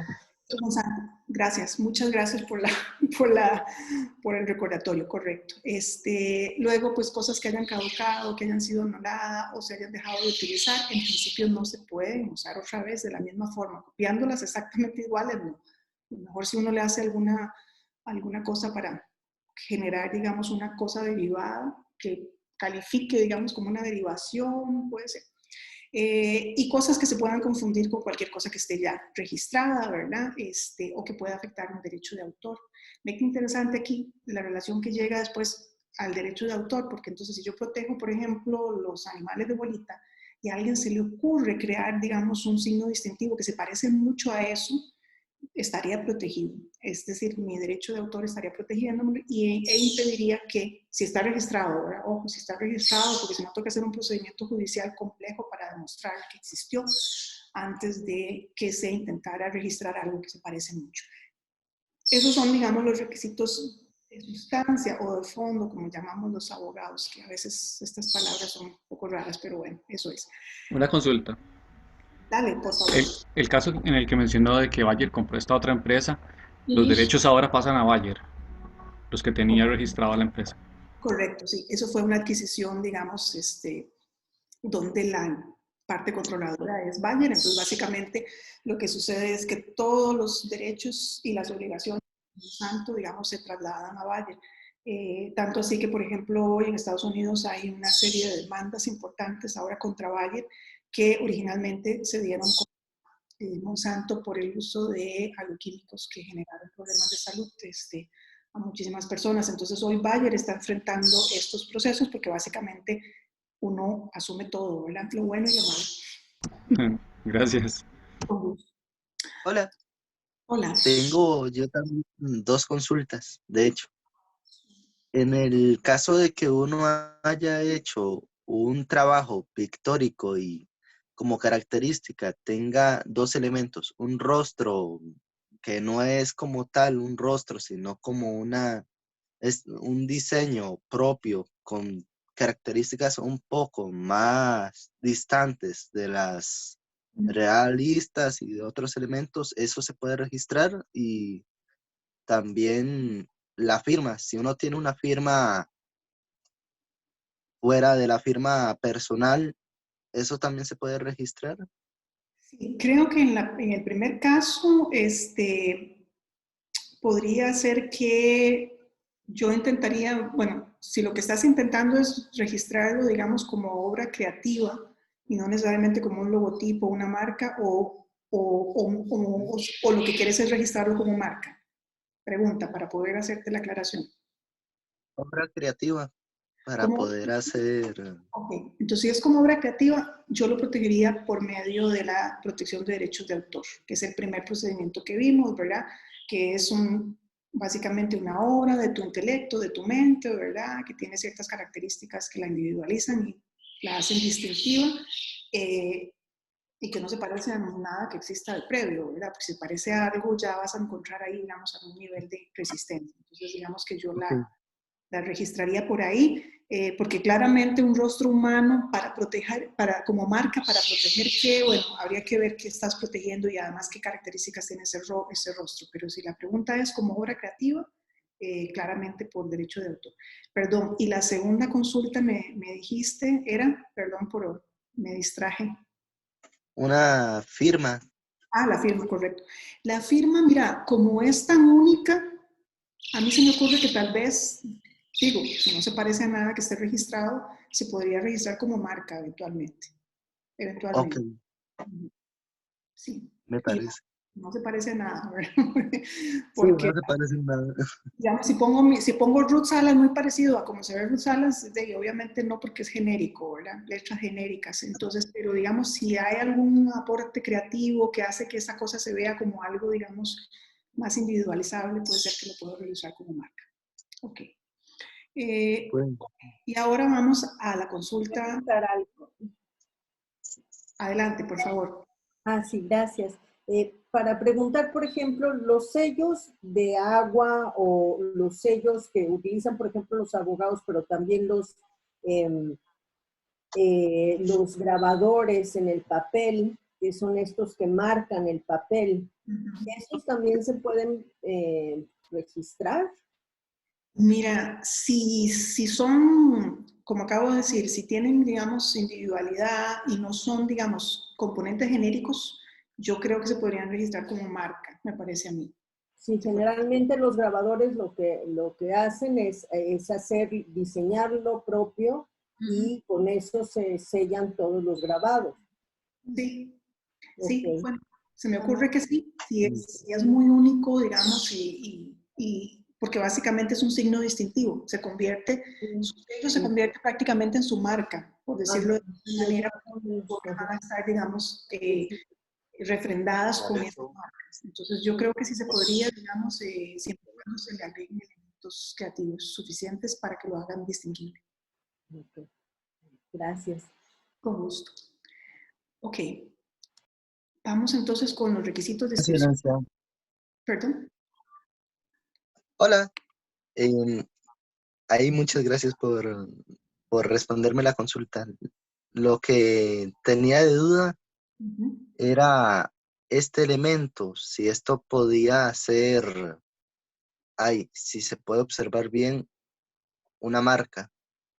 Bueno, no lo veo tan bien, pero digamos que podría ser que sí, tal vez digamos por las formas, digamos, puede ser que se podría intentar. Ahora, yo lo estoy diciendo sin haber verificado si existe algo parecido en una base de datos. Entonces, antes de decirte con certeza si sí o si no, tendría que mirar si no existe nada en Costa Rica registrado parecido a eso. Pero, por ejemplo, típicamente, ¿qué cosas ayudan cuando uno tiene esto? Por ejemplo, una combinación de colores particular, por ejemplo, agregarle, digamos, algún otro elemento, digamos, figurativo eventualmente. Siempre ayudan estas cosas. Entonces, como lo veo así, creo que se podría registrar eventualmente, pero sujeto a que antes se haga una verificación para ver si no hay nada parecido. Gracias. Ok, con gusto. Listo. Vamos entonces con los requisitos formales de inscripción y a ver si avanzamos, porque además no sé si tenemos una limitación de tiempo. Por favor, Iria, contame cómo andamos de tiempo. Tengo 2 horas en esta reunión, llevamos 1 hora y 25. Bueno, es que está muy importante. Vamos a cortar. Importante y yo creo que podemos seguir un rato más. Ya no nos queda. Requisitos formales para escribir propiedad industrial / signos distintivos. No estoy entrando a ver patentes, ni diseños industriales, ni nada de eso, porque creo que a la mayoría de ustedes no les interesaría, pero claramente si alguien tiene una consulta particular la podemos ver por separado para no quitarles tanto tiempo. Entonces, recuerden, propiedad intelectual, propiedad industrial, signos distintivos. Eso es, digamos, la relación, digamos, de lo que estamos tratando de discutir acá. Requisitos. Bueno, yo tengo que presentar, igual que en el caso de los derechos de autor, una solicitud por escrito. Existe en este momento la posibilidad de hacerlo digitalmente, pero solo para abogados registrados. Lo cual es una lástima, pero bueno, así es por el momento. Entonces, la otra vía, digamos, si no es la digital, la plataforma digital del registro para los abogados, es una solicitud cuyo formato está en la página del registro, ustedes lo pueden bajar, ahí van a tener el link después, que normalmente me pide mi nombre, las calidades, luego me pide el signo distintivo, hay un espacio, digamos, para que uno pegue, digamos, la impresión, uno tiene que indicar si lo que está protegiendo es una marca para fábrica, una marca comercial, una marca de servicios. Claramente en el caso, ¿qué es una marca de fábrica? Algo que yo quiero proteger porque yo lo produzco. ¿Qué es una marca de comercio? Bueno, algo que un producto o servicio que yo voy a vender, entonces lo voy a comercializar. Y un servicio es claramente solo el servicio, ¿verdad? O sea, un servicio de, no sé, asesoría de alguna cosa, ¿verdad? Y quiero protegerlo con la marca Deloitte. Asesoría, digamos, financiero, contable y de negocios, y lo quiero proteger con la marca Deloitte. Eso existe, digamos, o la marca KPMG, o cualquier cosa que se les pueda imaginar a ustedes de las firmas que normalmente dan servicios. Casi todas están, las grandotas, casi todas están protegidas y muchísimas, aunque no son tan grandes. Tengo que aportar una traducción si por alguna razón lo que yo estoy planteando no está en castellano y no es claramente figurativo, si es como alguna palabra o algo tiene que estar traducido al español. La traducción no tiene que ser oficial, lo cual es una gran ventaja porque es un costo menos. Tengo que indicar si reservo colores o no, súper importante. Pareciera mentiras, pero siempre tengo que decir, sí, lo quiero reservar para los colores tales y cuales. Y ojo, porque cada cosa que ustedes escojan cuesta, ¿verdad? Va agregando, digamos, a la sumatoria total. Entonces, a veces uno dice, quiero hacer todo esto. Bueno, y todo eso cuesta dinero. Entonces hay que tener en cuenta a la hora final qué es lo que uno quiere hacer y por qué. Luego yo tengo que decirle al registrador en qué categoría lo quiero registrar, porque existe una clasificación internacional que en el caso de los signos distintivos es el arreglo de NISA, así se llama, ¿verdad? Que tiene una clasificación que tiene más o menos, si mi memoria no me falla, 36 tipos de productos y luego agrega 5 grandes compendios, digamos, de servicios. Entonces yo tengo clase 1 para proteger X, Y o Z. Ahí está en el link también, si ustedes quieren, digamos, evidentemente yo las clases no me las sé de memoria porque la información está ahí en línea para consultarla. Además tengo que describir ad nauseam, perdón, pero así es, ad nauseam, el servicio o el producto que quiero proteger. Porque entre más descriptivo sea, menos posibilidades hay de que alguien lo infrinja con otra, digamos, creación similar. Y además, más posibilidades tengo de que el registrador, que es un tecnócrata con formación de abogado, no artística, entienda qué es lo que quiero proteger. Porque de primera entrada, si no es muy descriptivo y se parece mucho a algo que es genérico, me lo van a rechazar. Entonces, recuerden, ad nauseam, o sea, todo el nivel de detalle posible. Luego tengo que indicar cuál es el origen, si es en Costa Rica, en el caso, digamos, que estamos tratando, o si es una cosa que viene de otro lugar.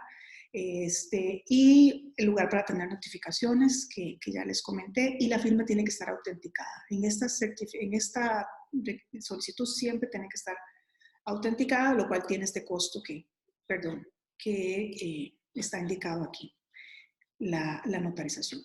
La solicitud por cada clase, o sea, por cada categoría donde yo quiera proteger mi marca, me cuesta $50 en derechos del registro o su equivalente en colones y 20 colones de timbres del Archivo Nacional, que se compran normalmente en las oficinas del Banco de Costa Rica mediante un entero, así lo llaman, es un formulario que dice que uno pagó eso. Y entonces eso lo tengo que adjuntar a mi solicitud. Esas son las cosas, digamos, de forma que tiene que llevar cualquier solicitud para proteger signos distintivos, entiéndase, marcas y nombres comerciales. Agreguémoslo aquí porque es muy parecido. El nombre comercial, la única diferencia es que yo lo asocio a un establecimiento comercial específico. Pero, digamos, muchas veces la misma marca, si es una marca, digamos, nominativa o mixta, se parece mucho. Incluso yo he visto nombres comerciales que son iguales a las marcas y se protegen las dos cosas porque el dueño considera que vale la pena, digamos, proteger. Por ejemplo, el caso de Coca-Cola en Costa Rica está protegido tanto como marca en categorías de bebidas carbonatadas y otro montón de cosas más, y el nombre comercial. No todos los países tienen esta distinción, eso es una particularidad de Costa Rica. Al igual que en el caso anterior aquí, el costo del abogado es este que yo les estoy mostrando ahí, ese es por tabla de honorarios, y obviamente va a variar probablemente si yo le doy algo que es muy complejo o si voy a protegerle muchas categorías, entonces de repente puede ser que uno pueda negociar y decirle, bueno, mira, no me vas a cobrar esto, porque eso podría ser el honorario para una sola, digamos, un solo registro, pero yo voy a hacer 10, me cuesta 1.800.000 colones, no, sería como excesivo.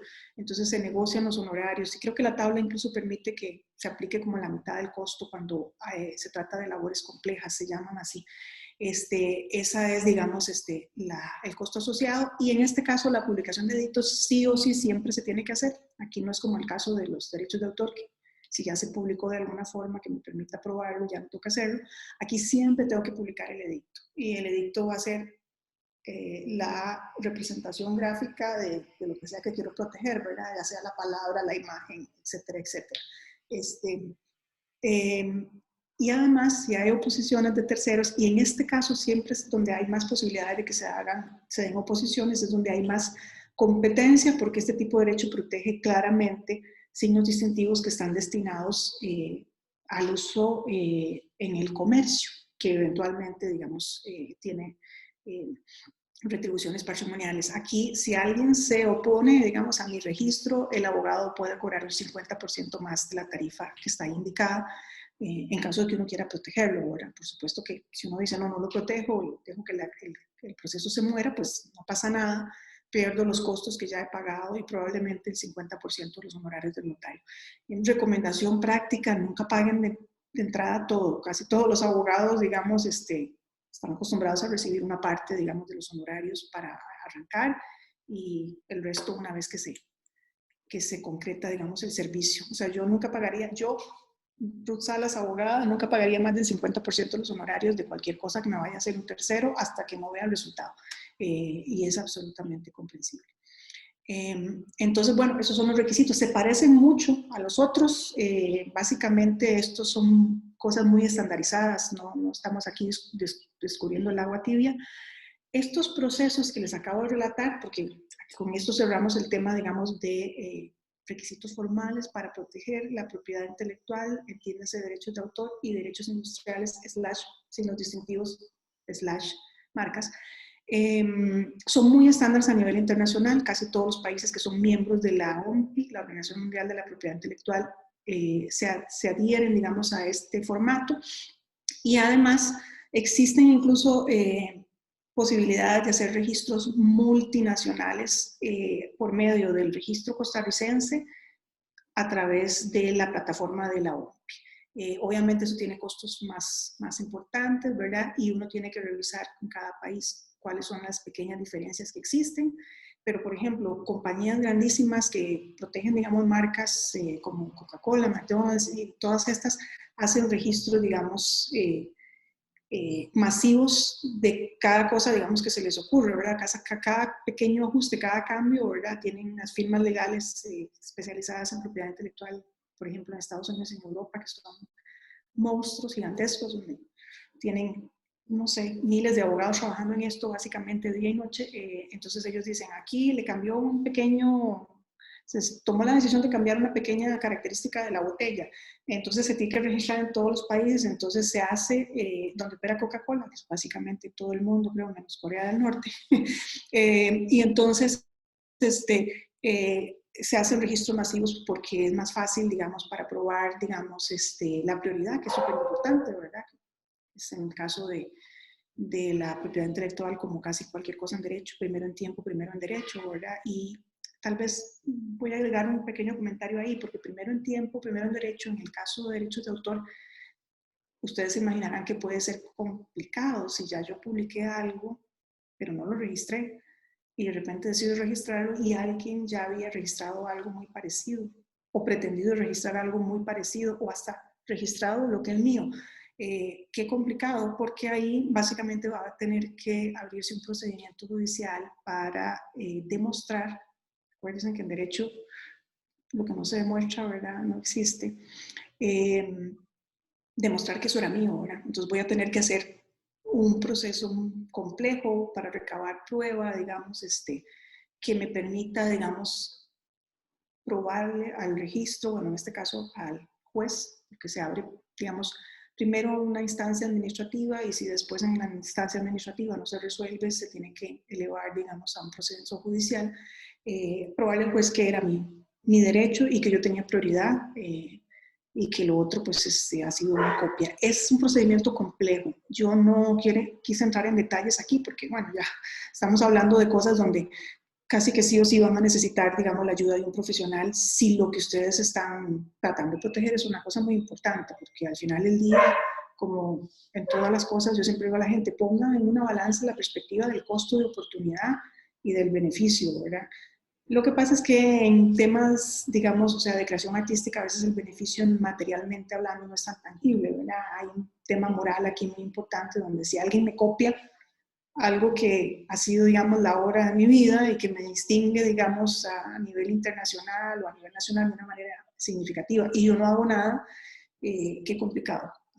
Ojalá no estemos nunca en una situación de esas, pero claramente para esa, digamos, situación yo sí tendría que recomendarles buscar a un profesional especializado en propiedad intelectual. No cualquiera, porque hay muchos abogados que supuestamente saben de esto, pero realmente en el fondo es un tema muy técnico, aunque aquí hayamos visto, digamos, lo hayamos visto como una digamos, visión más práctica.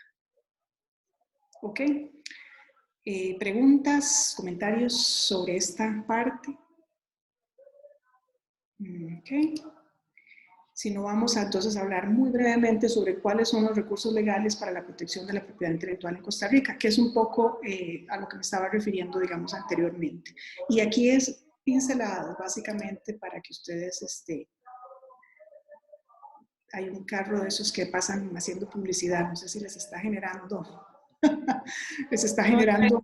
A ver si había un micrófono abierto, no solo vi los pajaritos. Son esos carros que pasan, voy a ponerme los audífonos, es que no se estoy preocupe, con sonido. que no le hemos entendido, creo que se oye muy bien.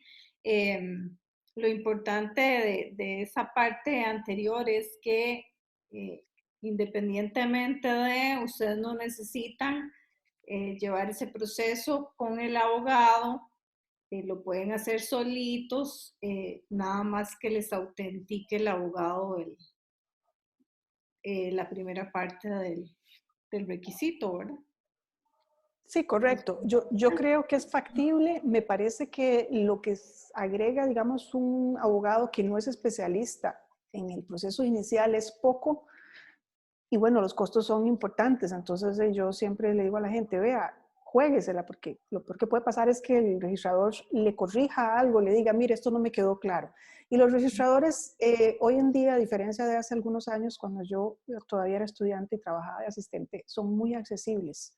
Hay posibilidad de que uno, cuando recibe una calificación, así se llama técnicamente, del registrador, con un requisito adicional o la solicitud de una aclaración, que uno incluso saque una cita para ir a esclarecer, digamos, eso que está planteando el registrador. Y ellos tienden a ser bastante, digamos, bueno, no sé si todos, pero la mayoría son bastante accesibles y tienden a explicarle a uno más o menos qué es lo que uno está buscando en general. Entonces ese es un proceso que a lo mejor mis colegas abogados, si me escuchan, no les va a gustar mucho, pero creo que es una parte de donde uno podría, digamos, ahorrarse, digamos, un costo importante en el inicio y solamente involucrar a un...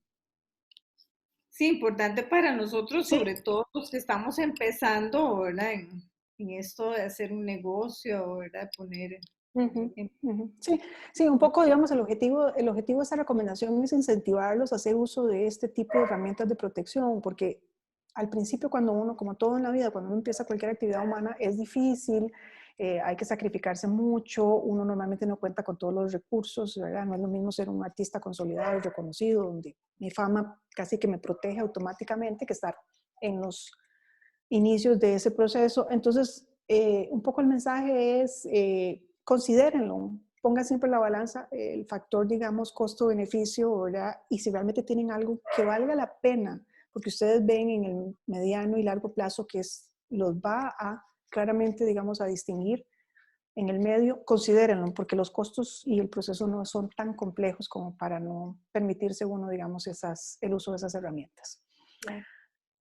Ok, medidas de protección en Costa Rica. Bueno, básicamente no me voy a referir a las administrativas porque esas están intrínsecas en los procesos de registro que acabo de decirles. Si uno no cumple con alguna de todos esos requisitos, pues básicamente el registrador me va a rebotar la solicitud y me va a dar un plazo improrrogable, ¿verdad? X cantidad de días para que yo haga la corrección. Por lo general son 5 días hábiles si mi memoria no me falla. Y además, incluso si el registrador finalmente lo registra y hay un tercero que se considera, digamos, afectado, puede apelar esa solicitud, aunque ya esté aprobada por el registrador. O sea, un tercero tiene un plazo prudencial ahí para apelarla, digamos, bueno, durante el tema del edicto, ¿verdad? En el caso claramente del edicto. Y luego, pues obviamente, si ya de todas maneras, a pesar del registro, hubo una violación, ¿verdad?, a mi derecho de propiedad intelectual, claramente hay medidas legales. Y hay medidas legales de carácter, digamos, administrativo, hay medidas legales de carácter civil y hay medidas de carácter penal, súper importante. Medidas cautelares, típicamente administrativas, son cuando yo saco, digamos, a la venta un producto usando una marca y estoy infringiendo un derecho de autor y alguien me denuncia. Entonces voy rápidamente donde un juez y le digo, mire, es que van a sacar a la venta, digamos, una cantidad de productos que están usando una marca que infringe mis derechos de autor o mis derechos de propiedad industrial. Entonces, el juez puede, como medida cautelar para evitar un daño mayor a futuro, impedir que se comercialicen y entonces llamar a las partes a que demuestren a ver quién es el que tiene efectivamente el derecho. Medidas cautelares en frontera es muy específico cuando se están importando bienes que están trayendo, digamos, al país. Entonces, aquí incluso, por ejemplo, la autoridad tiene la posibilidad de, en forma casi que directa, llamar a la autoridad aduanera y decirle, detenga el proceso de desalmacenaje. Eso es básicamente la medida cautelar. Entonces, yo no puedo desalmacenar el producto porque hay un tercero que dice que ese producto está infringiendo sus derechos de autor. Y bueno, tengo que seguir después un procedimiento ante el juez.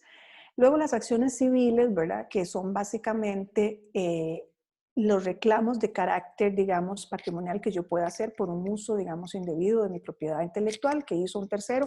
Ya aquí se concretó, digamos, el uso, ¿verdad? Claramente y me causó un perjuicio. Entonces yo voy a tener que demostrarle a un juez, tengo que ir aperturar o a iniciar un proceso, digamos, de carácter civil ante las autoridades judiciales del lugar donde yo vivo, ¿verdad? De mi residencia. Puede ser un juzgado, dependiendo de la cuantía, es decir, cuál es la forma, digamos, cuál es mi cálculo de lo que me afectó a mí. Si, digamos, ese uso indebido me afectó a mí, digamos, de una manera que me produjo un daño material X, entonces, digamos que eso va a diferentes, digamos, niveles de los juzgados, ¿verdad? Porque hay alcaldías y hay juzgados, entonces si la alcaldía no es la misma que las alcaldías de los municipios, ¿sí?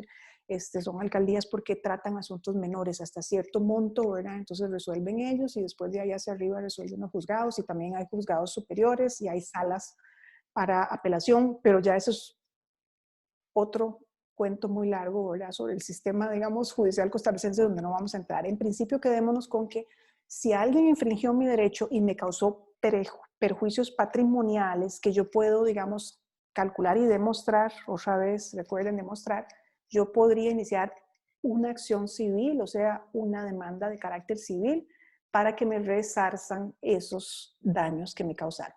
Y luego hay, aunque ustedes no lo crean y vean lo serio que es este asunto, hay acciones penales a instancia privada.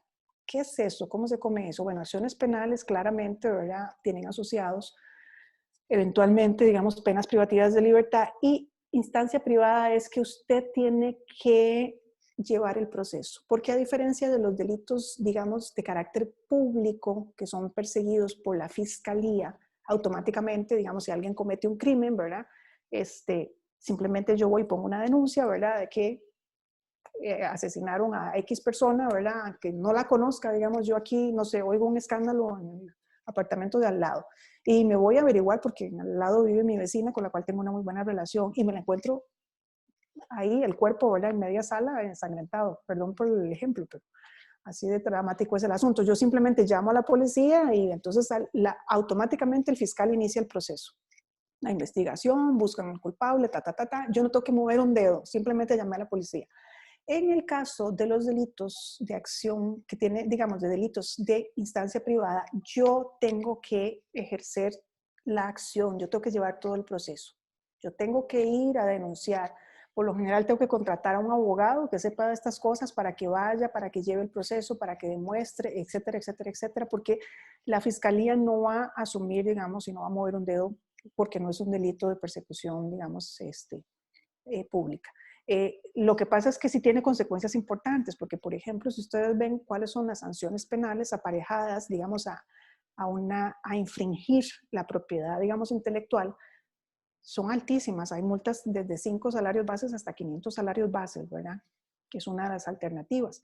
O dos, hay penas privativas de libertad de 6 meses hasta 5 años. Imagínense o sea, imagínense nada más infringir el derecho, digamos, de propiedad intelectual de alguien, que se tome la molestia, digamos, de llevar el proceso a instancia privada y que yo termine condenado a más de 2 años de cárcel, porque si me condenan a menos de 2 años de cárcel, hay algunos casos puedo hacer lo que se llama, digamos, conmutación de la pena, es decir, básicamente no tengo que ir a la cárcel, me quedo en la casa y me monitorean durante 2 años y tengo que hacer un montón de cosas más, entre ellas trabajo social y cosas de ese tipo.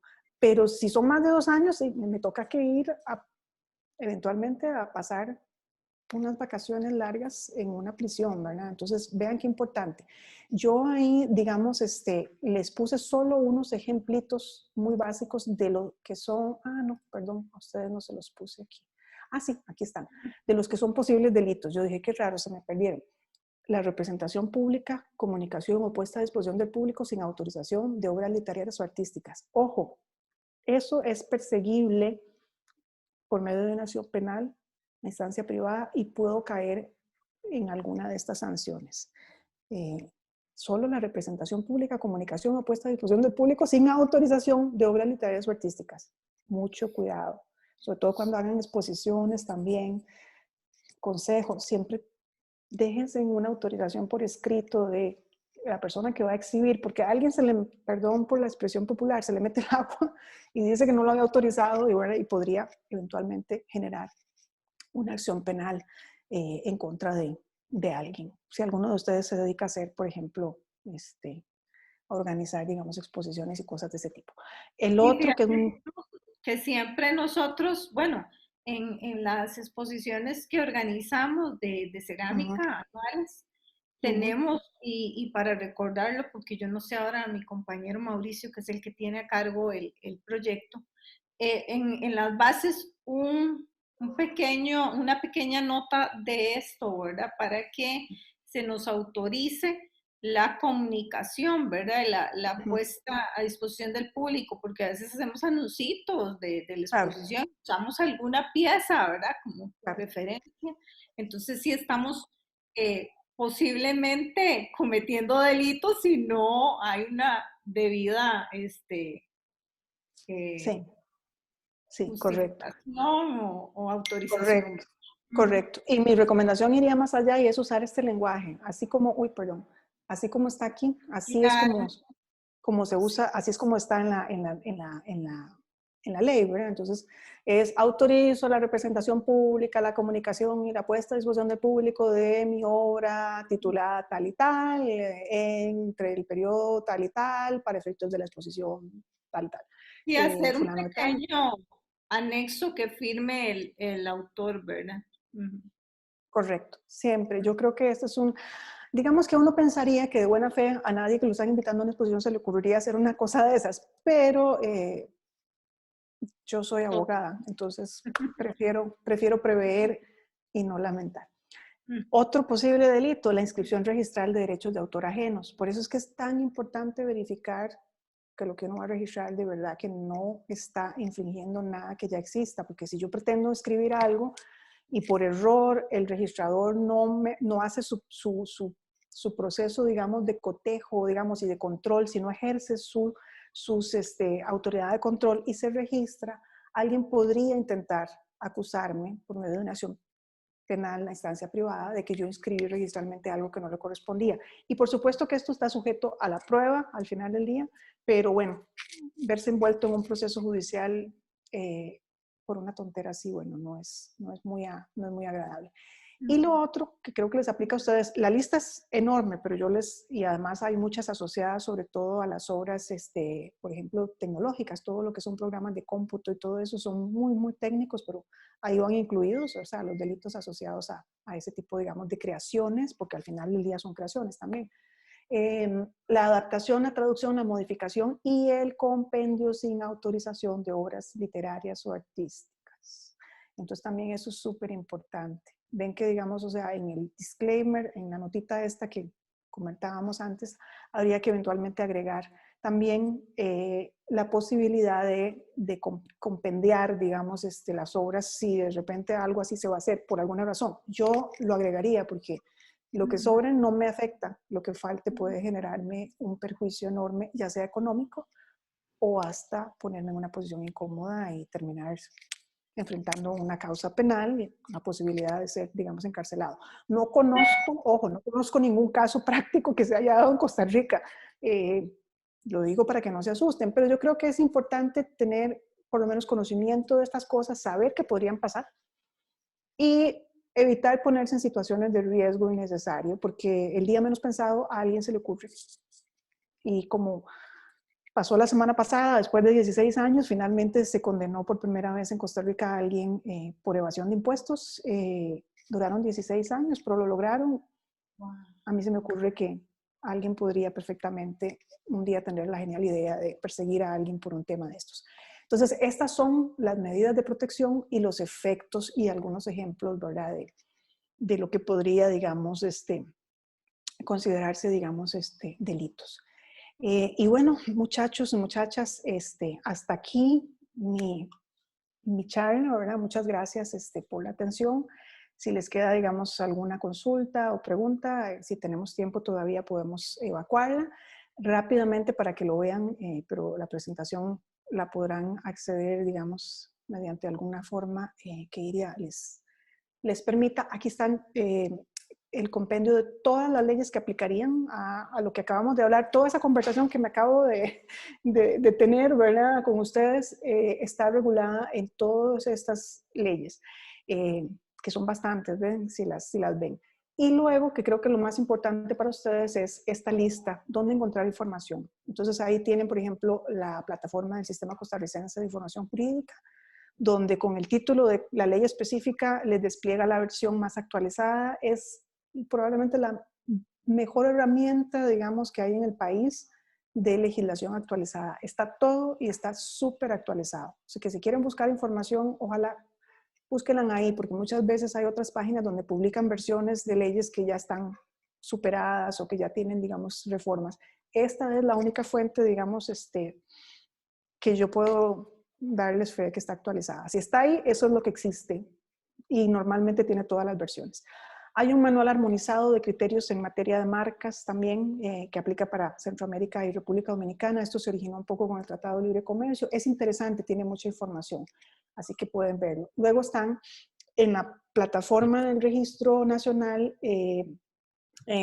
hay unas guías y formularios para derechos de autor, están los signos distintivos, es fácil buscarlo, está en la página principal, ahí dice propiedad industrial, derechos de autor, uno hace clic y luego a la izquierda le despliegan todos los contenidos de la página. Luego está el servicio de presentación en línea, pero este aplica solo para abogados por el momento, sin embargo ahí se los dejo para que lo tengan por cualquier cosa. La imprenta nacional que permite la publicación de edictos por medios digitales, confirma digital siempre, todo lo que se permita digitalmente confirma digital. La base de datos, mira ahí me faltó un typo, sobre marcas para revisar cosas que ya están registradas, y la base de datos de dibujos y modelos también. Están las versiones ahí en español.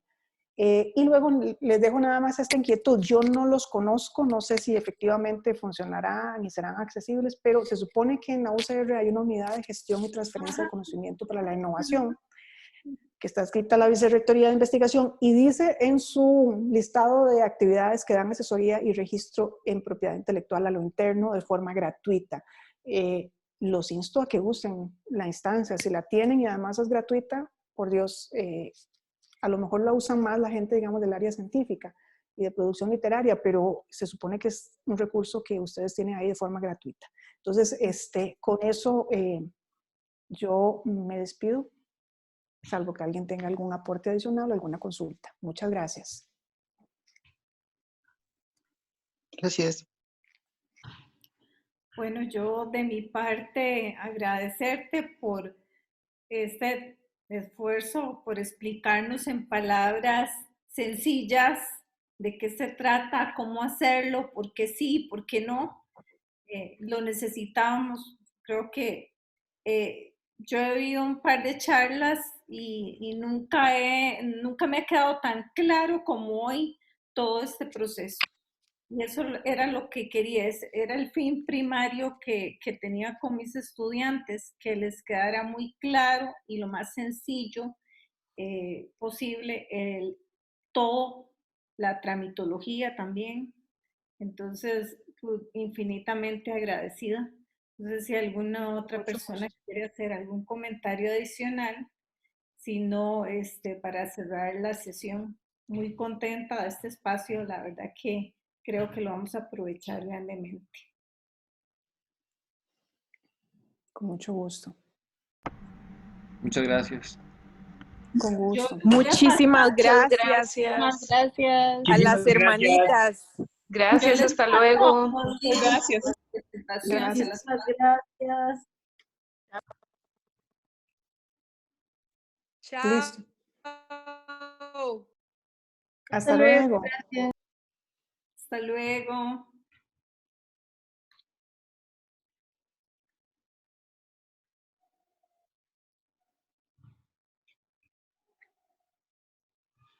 Estamos, querida. Un segundito nada más.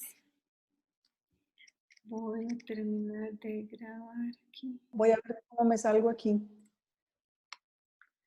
Listo. Chao. Chao.